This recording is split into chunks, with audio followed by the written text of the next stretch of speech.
అందరికీ నమస్కారం. Welcome to untold history Telugu channel. Israel ప్రధాని బెంజమిన్ నెతన్యాహు భారత్ ఎంత శక్తివంతమైన దేశమో ప్రపంచం వినేలా అద్భుతంగా చెప్పాడు. ఇదే సమయంలో బంగ్లాదేశ్ కి తాత్కాలిక చీఫ్ గా పనిచేసిన మహమ్మద్ యూనిస్ గాడు మాత్రం మరోసారి పెంటనోరేసుకుని విషం కక్కాడు. ఈ లఫుట్ గాళ్ళకి మతంలా గాక మతోన్మాదంలా మత్తు బాగా తలకెక్కి ఉంటుంది అని మరోమారు ప్రూఫ్ అయింది. మొన్న బంగ్లాదేశ్ కి ఎలక్షన్స్ జరగడంతో ఇతడి పోస్టు ఊస్ట్ అయింది. ఇక ఖాళీగా ఇంటి వాసాలు లెక్క పెడుతూ వయసైంది కాబట్టి కాలం గడపాల్సిందే. కానీ ఈ వయసులో కూడా ఈ పెద్ద మనిషి తన చివరి సమయంలో భారత్ పై విషం కక్కాడు. విశాల సముద్రం మా దేశానికి కేవలం భౌగోళిక సరిహద్దు మాత్రమే కాదు, ప్రపంచ ఆర్థిక వ్యవస్థతో అనుసంధానం కావడానికి బంగ్లాదేశ్ కి ఉన్న మార్గం అది. నేపాల్, భూటాన్, 7 సిస్టర్స్ తో కలిసిన ఈ ప్రాంతం గొప్ప ఆర్థిక సామర్థ్యం కలిగి ఉంది అంటూ మాట్లాడాడు. అయితే వీడిలా మాట్లాడడం మొదటిసారి కాదు. గతంలో చైనా వెళ్ళినప్పుడు కూడా ఇలాగే కూశాడితడు. 7 సిస్టర్స్ అంటే మన నార్త్ ఈస్ట్ స్టేట్స్. వీటిని ఇతడు ప్రత్యేక ప్రాంతాలు అన్నట్టుగా, భారత్కి చెందినవి కాదు అన్నట్టుగా, వాటితో బంగ్లాకే సంబంధం ఉన్నట్టుగా చెప్పాడు. ఇలా చెప్పడం వల్ల ఇవి భారత్వి కాకుండా పోతాయా? వీటిని కలిపేసుకునేంత దమ్ము బంగ్లాకి ఉందా? ఉండదు. భారత్ ఉరిమితే చాలు బంగ్లా బంగాళాఖాతంలో మునిగి చావాల్సిందే. ఇది తెలియదా? తెలుసు వీడికి. మరి ఎందుకు ఇలా వాగటం అంటే బంగ్లా ప్రజలను భారత్కి వ్యతిరేకంగా మార్చడం దీని వెనక ఉద్దేశం. ఎందుకు మార్చడం అంటే భారత్ హిందూ దేశం, బంగ్లా ముస్లిం దేశం. వీడి అసలైన అంతర్యం ఇది. పాకిస్తాన్ ఎందుకు భారత్ని 1000 కట్స్ అంటూ ఉంటుంది? తన బతుకు తాను బతకకుండా, అంటే భారత్ని కూడా ఇస్లామిక్ రాజ్యంగా మార్చడానికి. యూనస్ ఎందుకు ఇలా రెచ్చగొడుతున్నాడు అంటే వీడి ఉద్దేశం కూడా ఇదే. ప్రజల అభివృద్ధిని గురించి కాక వీరు ఇలా మతోన్మాద మృగాలలా ప్రవర్తిస్తూ ఉంటారు, మాట్లాడుతూ ఉంటారు. మరి ఇదే సమయంలో బెంజమిన్ నెతన్యాహు ఎలా మాట్లాడాడో చూడండి. భారత్ 140 కోట్ల జనాభా గల భారీ స్థాయి శక్తివంతమైన దేశం అన్నాడు. లిటరల్లీ అతడు కేవలం ఒక పొగడ్తలాగా చెప్పిన మాట ఏమీ కాదు. ఇది ఒక గ్లోబల్ అంగీకారంగా భావించాలి. ఎందుకంటే భారత్ ప్రపంచంలోనే అతిపెద్ద ప్రజాస్వామిక దేశం, అత్యంత వేగంగా ఎదుగుతున్న ఆర్థిక శక్తి, ఇజ్రాయెల్తో రక్షణ రంగంలో వ్యూహాత్మక భాగస్వామి, టెక్నాలజీ అండ్ స్టార్టప్ రంగాలలో వేగంగా దూసుకుపోతుంది. ఇలాంటివన్నీ చూసినప్పుడు భారత్ కేవలం ఒక దేశంలాగా కాక 21వ శతాబ్దాన్ని ప్రభావితం చేసే శక్తిగా కనబడుతుంది. అందుకే నెతన్యాహు భారత్ని శక్తివంతమైన దేశం అన్నాడు. నెతన్యాహు మాటల్లో దాగిన సందేశాన్ని భారత్ ఇక సౌత్ ఏషియా ప్లేయర్ మాత్రమే కాదు, మధ్యప్రాచ్యం నుండి యూరప్ వరకు ప్రభావం చూపగల గ్లోబల్ పవర్గా కూడా అర్థం చేసుకోవచ్చు. 15-16 తేదీల్లో జెరూసలేంలో conference of presidents of major American Jewish organizations అని ఒక సమావేశం జరిగింది. అమెరికాలోని ప్రముఖ యూదు సంస్థల నాయకులు అంతా ఈ సమావేశంలో పాల్గొన్నారు. ఈ సమావేశంలో బెంజమిన్ నెతన్యాహు మాట్లాడుతూ భారత్ని గురించి, మోడీ గారిని గురించి చెప్పాడు. Now, India is not a small country. It has 1.5 billion people. In India, Israel is enormously popular. Next week ఇజ్రాయెల్కి ఎవరు వస్తున్నారో తెలుసా? నరేంద్ర మోడీ గారు వస్తున్నారు. Who's coming here next week? Narendra Modi. Bharat, ఇజ్రాయెల్ల మధ్య అద్భుతమైన సంబంధం ఉంది. అనేక రంగాలను గురించి ఆయనతో చర్చించబోతున్నాం. భారత్ చిన్న దేశం కాదు, 1.4 బిలియన్ జనాభా ఉన్న శక్తివంతమైన దేశం. భారత్ ఎంతో శక్తివంతమైన దేశం, ప్రపంచవ్యాప్తంగా ఆదరణ పొందిన దేశం. ఇజ్రాయిలీలకు భారత్ చాలా ఇష్టమైన దేశం. అలాగే ఇజ్రాయిల్ అంటే భారతీయులకు కూడా ఎంతో ఇష్టం అంటూ చాలా గొప్పగా చెప్పాడు. అమెరికన్ యూత్ సంఘాల నాయకుల ముందు ప్రపంచం వినేలా చాలా గట్టిగా చెప్పాడు బెంజమిన్ నెతన్యాహు. ఇలా చెప్పడం వెనుక కొన్ని ఉద్దేశాలు ఉండే అవకాశం ఉంది. ఒకటి, అమెరికా రాజకీయాల్లో యూదు లాబీకి బలమైన ప్రభావం ఉంటుంది. అలాంటి వేదిక పైన భారత్తో ఉన్న ట్రెమండ్రస్ అలయన్స్ గురించి చెప్పడం అంటే ఇజ్రాయిల్ ఒంటరిగా లేదు, ఇజ్రాయిల్కు భారత్ లాంటి గ్లోబల్ పవర్ మద్దతు ఉంది అన్న ఉద్దేశం కావచ్చు. అమెరికాలో ట్రంప్ వచ్చిన తర్వాత విదేశాంగ విధానం తలకిందులుగా మారుతున్నట్టుగా, వేలాడుతున్నట్టుగా కనబడుతోంది. ఇలాంటి సమయంలో మాకు భారత్ లాంటి భారీ శక్తి మిత్రదేశంగా ఉంది అని చెప్పడం కోసం కూడా కావచ్చు. 140 కోట్ల మంది గల మార్కెట్ అంటే ప్రపంచంలోనే అత్యంత ఆకర్షణీయమైన ట్రేడ్కి సంకేతంగా కనబడుతుంది. ఈ ఉద్దేశాల్ని తన మాటల్లో వ్యక్తం చేశాడు నెతన్యాహు అనుకోవచ్చు.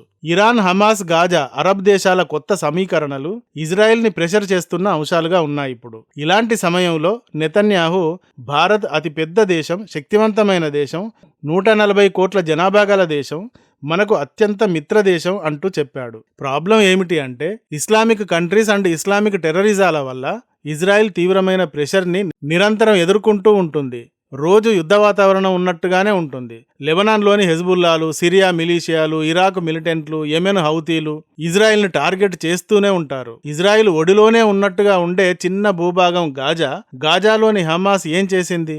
ఇజ్రాయెల్ పైన హఠాత్తుగా దాడి చేసి 1200 మందిని చంపి 250 మందిని కిడ్నాప్ చేసి ఆడవారిపైన అత్యాచారాలు జరిపింది. ఇక ఇరాన్ అయితే ఇజ్రాయెల్ని పూర్తిగా అక్కడ లేకుండా చేయడానికి, యూదులను పారద్రోలడానికి ఇజ్రాయెల్ చుట్టూ టెర్రరిస్టు సంస్థలను పెంచింది.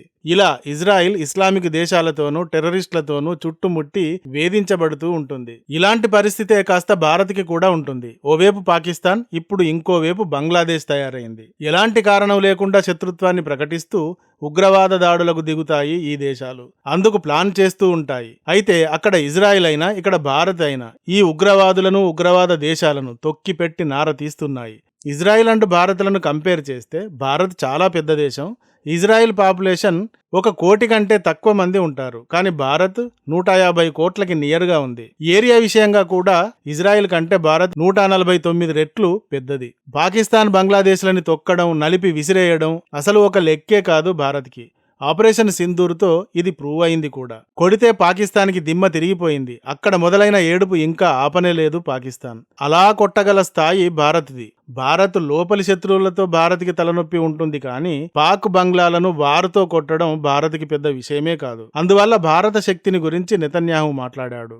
భారత్ అండ్ ఇజ్రాయెల్ సంబంధాలు లిటరల్లీ ఈనాటివేం కాదు. చాలా పురాతనమైన అండ్ సుదీర్ఘమైన చరిత్ర ఉంది. దాదాపుగా 2 నుండి 3 వేల సంవత్సరాల చరిత్ర ఉంది. 2000 ఏళ్ల క్రితం ఆంటియోకస్ ఎపిఫానెస్ అనే గ్రీకు రాజు యూదులపై తీవ్రమైన అణచివేతను జరిపాడు. వారి ఆచారాలను నిషేధించాడు, వారి గ్రంథాలను తగులబెట్టించాడు. ఈ సందర్భంగానే యూదులు తిరుగుబాటు చేశారు. ఈ తిరుగుబాటునే మక్కబీ తిరుగుబాటు అంటారు. కానీ ఈ రాజు క్రూరత్వానికి అనేక మంది ఇతర ప్రాంతాలకు పారిపోయారు. అలా కొందరు మన భారత్కి చెందిన దక్షిణ ముంబై నావగానికి వచ్చి చిక్కుకుపోయారు. ఆ సందర్భంగా 14 మంది చిక్కుకుపోయారట. వీరిని మన భారత జాలర్లు రక్షించి సాయం చేశారు. ఈ కథను ఇజ్రాయేలీలు భారత్ పట్ల అభిమానంతో ఇప్పటికీ చెప్పుకుంటారు. తర్వాత 70Cలో కింగ్ సోలమన్ కాలంలో కూడా యూదులు భారత్కి వలసగా వచ్చి కొచ్చిన్లో స్థిరపడ్డారు. ఇలా వచ్చి కొచ్చిన్లో స్థిరపడ్డ వీరిని కొచ్చిన్ యూదులు అంటారు. తర్వాత 2వ ప్రపంచ యుద్ధం సమయంలో యూదులపై భయానకమైన హోలోకాస్ట్ జరిగింది కదా. ఈ సమయంలో కూడా యూదులు పారిపోయి భారత్కు వచ్చారు. 5,000 మంది కంటే ఎక్కువ మంది వచ్చారు. ఇలా వచ్చిన వీరికి మన వాళ్ళు రక్షణ కల్పించి వసతులు, ఉద్యోగాలు కూడా ఇచ్చారు. భారత్లో యూదులు స్వంత దేశంలో ఉన్నట్టుగానే ఉంటారు. వీరి పట్ల మన భారతీయులు కూడా చాలా ప్రేమగా ఉంటారు. అందుకే ఇజ్రాయేలీలు భారత్ని గురించి మా సెకండ్ హోమ్ అని చెప్పుకుంటారు గర్వంగా. ఇలా ఇజ్రాయెల్ అండ్ భారత్ల మధ్య చాలా ప్రేమానుబంధం ఉంది. ఇంత సుదీర్ఘమైన నేపథ్యం ఉంది కనుకే బెంజమిన్ నెతన్యాహు ఎంతో ఉద్వేగంగా మోడీ మన దేశానికి వస్తున్నారు. ఎవరు వస్తున్నారో తెలుసా? మోడీ వస్తున్నారు. భారత్ అతి పెద్ద శక్తివంతమైన దేశం అంటూ మాట్లాడాడు. మన ప్రధాని మోడీ గారు ఈ నెల 25, 26 లేదా 27, 28 తేదీల్లో 2 రోజులు ఇజ్రాయెల్లో పర్యటించనున్నారు. 2007లో కూడా ఆయన ఇజ్రాయెల్లో పర్యటించారు. 9 ఏళ్ల తర్వాత మళ్లీ పర్యటిస్తున్నారు. రక్షణ, సాంకేతికత, వ్యవసాయం, సైబర్ సెక్యూరిటీ, ఉగ్రవాద వ్యతిరేక చర్యలు, AI వంటి వివిధ రంగాలను గురించి చర్చలు జరగనున్నాయి. ఇజ్రాయెల్ భారత్ల ఈ బంధం చూసి పాక్, బంగ్లాల లాంటి దేశాలు కుళ్ళుకు చస్తాయి. ఇజ్రాయెల్ భారత్ల కలయిక 2 సింహాల కలయిక లాంటిది. ఎందుకంటే ఇస్లామిక్ ఉగ్రవాదులను ఈ 2 దేశాలు కూడా చీరి ఆరేస్తున్నాయి. ఇదే సమయంలో బంగ్లా, పాకిస్తానులు జంట కట్టడానికి తెగ ఉబలాట పడిపోతున్నాయి. మరి ఈ 2 జత కడితే ఎలా కనబడతాయంటారు? 2 చుంచులో 2 పిల్లులో జతకట్టినట్టుగా కనబడతాయంటారు కదా. మరి వీరి జంటను చూస్తే మీకేమనిపిస్తుంది? మీ కామెంట్తో తెలియజేయండి. ఈ వీడియో కానీ నచ్చితే ఒక లైక్ ఇవ్వండి. అలాగే ఇంతవరకు మా ఛానల్కి సబ్స్క్రైబ్ చేసుకున్నట్టయితే వెంటనే సబ్స్క్రైబ్ చేసుకోండి. ఇలాంటి వీడియోల నోటిఫికేషన్స్ కొరకు ఈ బెల్ ఐకాన్ని కూడా క్లిక్ చేయండి. Thank you for watching. జై హింద్, జై భారత్.